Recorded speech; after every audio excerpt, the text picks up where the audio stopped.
কে কে Islamic গল্প শুনতে পছন্দ করেন আপনারা আমার আইডিতে ফলো করতে পারেন। আমি সুন্দর সুন্দর ইসলামিক গল্প শোনাবো ইনশাআল্লাহ, যেটা জানি। তাহলে শুরু করি আমার গল্পটা। একদিন 3টা যুবক ঘর থেকে বের হলো ভ্রমণের জন্য। পথিমধ্যে হঠাৎ ঝড় বৃষ্টি শুরু হলো। এখন 3 যুবক কি করবে, কোথায় যাবে? হঠাৎ করে একটি গুহা দেখতে পেল। গুহা দেখতে পেয়ে গুহার ভিতরে যে আশ্রয় নিল।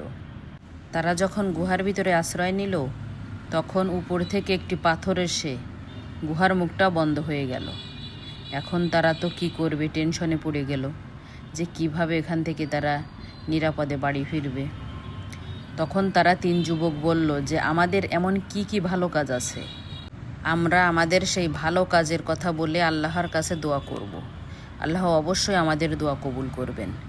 তখন প্রথম যুবক বলা শুরু করলো, আমি প্রতিদিন রাতে আমার বাবা মাকে সর্বপ্রথম দুধ পান করাতাম, তারপর আমি পান করতাম।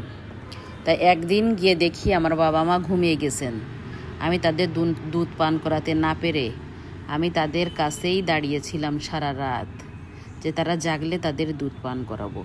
হে আল্লাহ, আমার এই সারা রাত দাঁড়িয়ে থাকাটা যদি আপনার পছন্দ হয়ে থাকে, তা আপনি আমাদের গুহার দরজাটা খুলে দেন, পাথরটা সরিয়ে দিন। তখন পাথরটা অল্প করে সরে গেল, গুহার মুখটা অল্প করে খুলে গেল।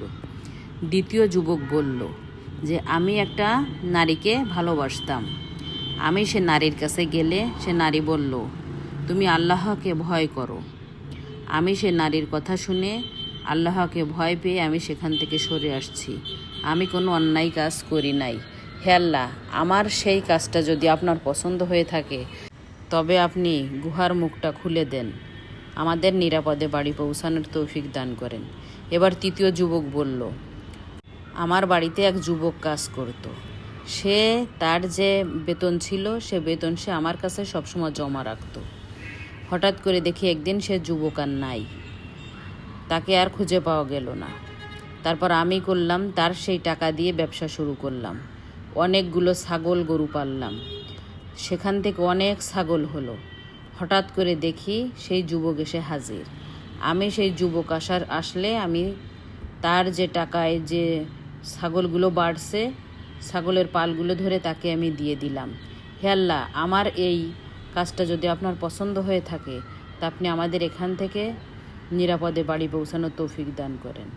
তখন যুবকের কথা শুনে পাথরের মুখ পুরা খুলে গেল আর সবাই বাড়ি নিরাপদে পৌঁছে গেল। আমার গল্পটা কেমন হলো আপনারা যারা শুনবেন অবশ্যই কমেন্ট করবেন, আর ভালো লাগলে পাশে থাকবেন।